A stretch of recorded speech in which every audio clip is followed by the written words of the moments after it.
বাড়িতে গ্যাসের সিলিন্ডার আনা হয়, ফুল ট্যাঙ্কি।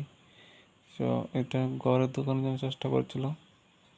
তখন আমি বাধা দিই যে হতে পারে তারা এটাকে লিক করে দেবে, দিয়ে আগুন লাগানোর চেষ্টা করবে, আমার ডকুমেন্ট পুড়িয়ে ছাইকা করে দেবে, এমন হতে পারে। তাদের আমি বাধা দিই। কিন্তু তারা আমার কথা মানতে মানতে পারছে না। কিন্তু গ্যাসের ভোল্টেজ গ্যাসের চিমকিটা দিয়ে গেছে।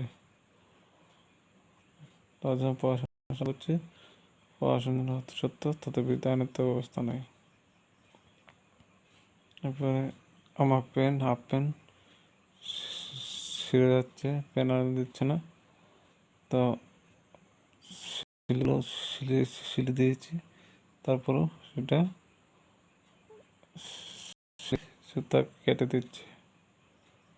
তাদের পড়াশোনা আপনার বলছি পড়াশোনা তাদের বিরুদ্ধে আইনের ব্যবস্থা নেই। জয় হিন্দ।